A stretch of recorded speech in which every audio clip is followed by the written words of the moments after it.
I know it's fun and games. We have things like this, performance issues that you don't want to admit, or like that.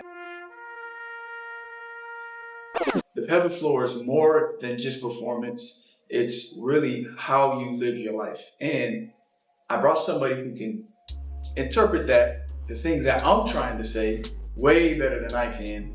And this is the professional and the specialist.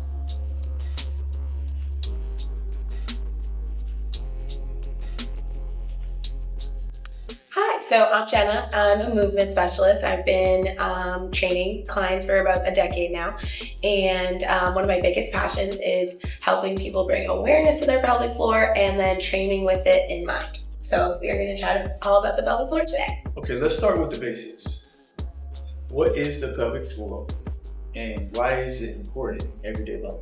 Okay, so our pelvic floor or pelvic diaphragm is at the base of our pelvis, and it's a dynamic system of muscles, connective tissue, nerves, blood vessels, fascia that support our organs, bladder function, bowel function. It acts as a shock absorber for all of our movements like walking, running, jumping, and it plays a key role in like posture, breath mechanics, and yeah, it's really important to everything in terms of being human. That's good. Who can benefit from pelvic floor training? And what are the signs, the common signs that someone needs to look at? Okay, so I always say that all of us can benefit from pelvic floor training, whether you feel like you have issues or symptoms or not. Like it will benefit all of our bodies and all of our health. But some signs that you may definitely need to look into it would be any kind of chronic pain, especially in like the low back, hips, pelvis, obviously, feet, neck pain, anything chronic like that, any kind of pain with sex or urinary incontinence or prolapse, ED in men, or any kind of constipation, gut health issues. Those are some of like the more common signs that you should definitely look into some pelvic floor training. Does having a tight pelvic floor mean it's a strong or that actually lead to dysfunction? Okay, so yeah, this is more of a nuanced conversation than just like tight or weak, but we wouldn't want to walk around with like a tightened bicep or a contracted bicep all day long, right? So it's the same thing with our pelvic floor. We want our pelvic floor to be responsive and elastic. So it needs to have recoil. So if it's squeezing and tight all the time is one way to think of it, then it's not going to be able to relax and then respond, right? So I'm a little bit long-winded here, but in short, no, we don't want our pelvic floor to be tight or contracted all the time. That can lead to like more issues. So for example, kegeling isn't necessarily right for everyone.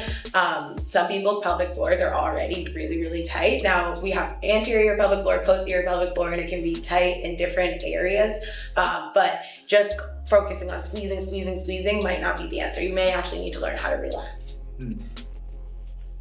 As former athletes as we are, we put our bodies through intense stress. How can high-performing athletes prevent pelvic floor dysfunction? So with anything, like you want to bring awareness to it as even an important part of the body. Like even athletes sometimes don't even like think about that, but they are actually using their pelvic floor in whatever sport they're playing, right? So for athletes, super simple, but just starting to get in touch with that area of their body can go a long way. But then just doing breathing drills, for example, at the beginning or the end of like their warm up or their game or whatever, can make like a huge difference. Starting to think about their like postural adaptations and their breathing mechanics and their frame of their body. Our pelvic floor works with our core and our diaphragm in like a pressure management system. So being aware of all that and how that's like working as they're moving in their sport is super helpful. But for the athletes, I do love training breath mechanics. Footwork is huge. Like if they, for some reason, weren't interested in thinking about their pelvic floor, just doing some foot drills can actually have a huge positive impact on the pelvic floor too. Like how well are their feet moving can be really helpful too. So just some things to think about for the athletes. What role does trauma play in pelvic floor dysfunction, and how does it affect the human body? Yeah, so if someone has had trauma to their pelvic floor, that's there's a big mind-body nervous system connection with that area of our body. Obviously, it's a really sensitive area. So whether it was physical trauma, that could be anything from childbirth to sexual assault, there can be like a guarding or an overprotection of that area that's happening almost unconsciously. So in cases like that, we'd want to learn to calm things down, learn how to breathe, relax the tissues, let things kind of let go and soften. Like I said, we might not even be realizing that we're walking around clenching and squeezing all day. But even if someone hasn't had necessarily like a physical trauma that they're aware of to their pelvic floor, if someone is just like runs very high stress, or they have a ton of anxiety, or they even just had like regular childhood trauma or whatever, they can have created these like guarding patterns in their body. So becoming aware of this is so helpful when thinking about training your pelvic floor. For men and women, what are at-home exercises like that can be done daily to improve the pelvic floor function? Yeah. So, okay, learning how to manage pressure better is something that I think all of us need for a variety of reasons. A lot of us really aren't very good at managing it. So just super simple, men and women, we can all benefit from this. Lying down on your back, learning to breathe and expand into the rib cage. So like our lungs, I always say this, our lungs sit up here, but often we're very good at breathing into our belly, but our lungs are up here. So, and we're not very good at breathing into our rib cages often. So we want to learn how to breathe 360 degrees into the rib cage while maintaining some good core tension, we'll say, right? So you got to learn how to pressurize the core and then breathe around that. So in short, if that was a little too complicated, just lay on your back and try not to think about breathing up into your neck and your shoulders and your head up here. No, but try to think of breathing into the rib cage, getting as much expansion as possible, and then getting a good exhale. That's super simple. And it would go a long way for a lot of people. Now, if we were gonna layer in the pelvic floor with that, when you inhale, you wanna think about your pelvic floor kind of relaxing a little bit, and then as you exhale, it comes up a bit. But even just starting with the rib cage can impact your pelvic floor positively. You don't even necessarily need to think about it at first. There was another part to that question. Oh, one other thing I wanted to mention is another thing that can help is often we have really tight like posterior pelvic floors. I see it in a lot of my clients, and so if you have like a massage ball, a cross ball, something, you can actually put it like sit on it, kind of between like your sits bone and your rectum is where you put it, and you sit on it, and it can be kind of intense, and you just try to breathe into it, but it can like have hugely positive impact. So that's another thing that I'll give clients depending on their comfort level and stuff like that. But those are really simple things you can do like anytime. With the rise of Pilates and deep core work, how does vacuuming impact the pelvic floor? Is it as effective as people say? Okay, so I definitely don't think that there's ever one thing that's going to solve everything. And vacuuming, or some people call them hypopressives, I am a fan of for some people, right? It just depends. I do like them also for people who have like constipation or gut health issues, or pelvic floor dysfunction, but they do require a certain level of like body awareness and practice to be able to do them well. For example, some people just suck their belly in, and that's not what we're trying to do. So the idea is when you do one of these stomach vacuums is that you empty your abdominal contents completely and you push all your pressure up into your rib cage, and it feels like a big stretch for your diaphragm and your rib cage. And when you do it, if you're doing it correctly, your pelvic floor, it feels very like good in your pelvic floor because there's literally no pressure in there. So it fully relaxes your pelvic floor. So I am a fan. I do them myself, but I don't necessarily do them with every client. And some people, their core is too tight or their pelvic floor is too tight to even start with that. So I wouldn't say it's for beginners, but it can be very helpful. From a sexual performance standpoint, what is the best long-term strategy to enhance function and endurance?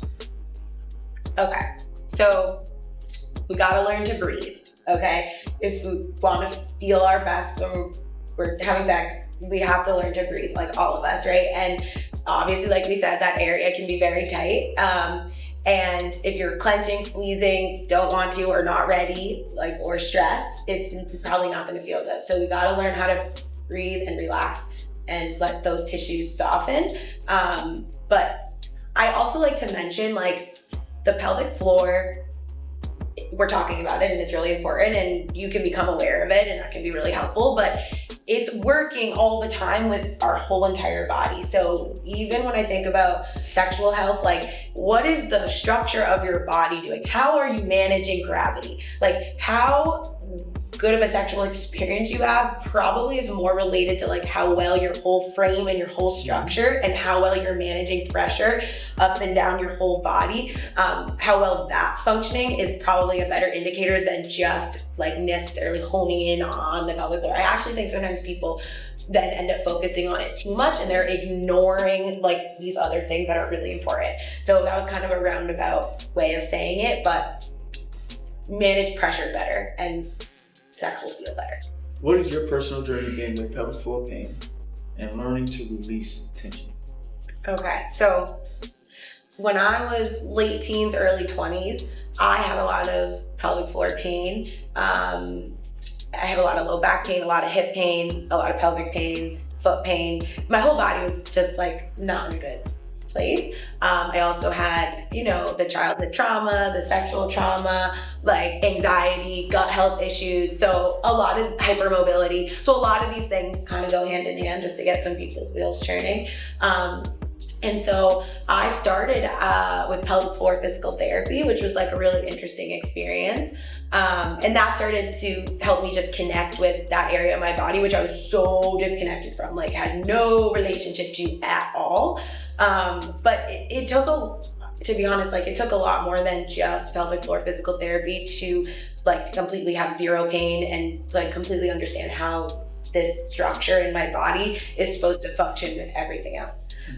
So that was just the beginning of the journey. But so from there, I had to learn how to move differently. I had to learn how to breathe differently. And there are some nervous system regulation components as well, and postural components. So there's a lot of factors, right? So you got your movement, you want to be able to run and jump without any issues or any pain. That might not necessarily be where you start, but we want to get to a place where, like right now, I don't ever really have to think about my pelvic floor that much actually when I'm working out or doing things, because all my foundational things are in place. So breathing better, moving better, posture, probably some talk therapy too is going to help your pelvic floor potentially. Some deep subconscious work, letting go of these guarding patterns, right? So that was all part of like my journey. Okay, that's a great question. How did I release the tension? I don't even like to say that I released the tension. I like to say that I redistributed the tension.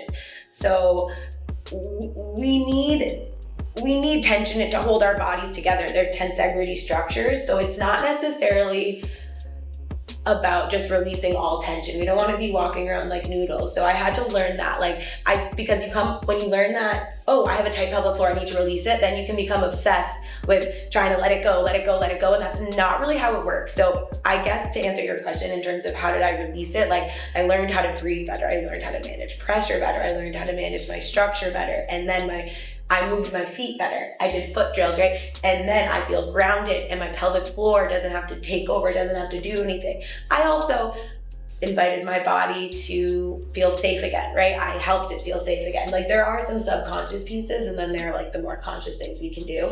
But I do like to emphasize I redistributed tension. It's not like we want to go from like tons of tension to no tension. It's more nuanced than that. If you had to choose one mindset shift or exercise that makes the biggest difference in the pelvic floor health, what would it be? Okay, well, I'm gonna give you 3. So, Kegels are probably not the answer to everyone's problem. So you kind of want to lose that as like this be all end all go-to solution.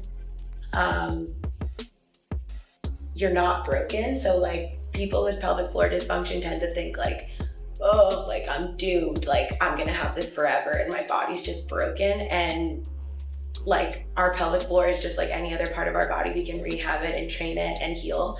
And I think that's so important because it is such a delicate part of our body and people get embarrassed about it. And like it's healable, it's fixable, you're not doomed. And then the third thing that's really important is that I really like to think of the pelvic floor not in isolation. I really like to think of it as like an integrated part of a whole structure that's moving.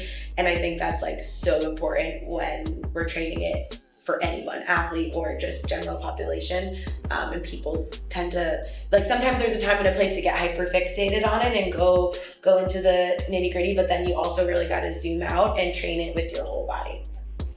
So I like to do targeted drills for the pelvic floor, but then I also like to make sure we get people jumping up and down and running and walking and things that integrated with the whole body and connecting to your foot and all that kind of stuff. So yeah, those are like 3 really key things to keep.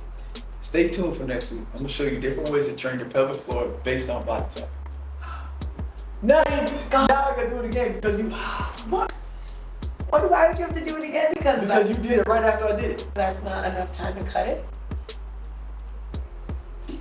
What? No, I don't like how I'm explaining this. Stop getting nervous, man. And it's definitely a huge, no, I need to start yet.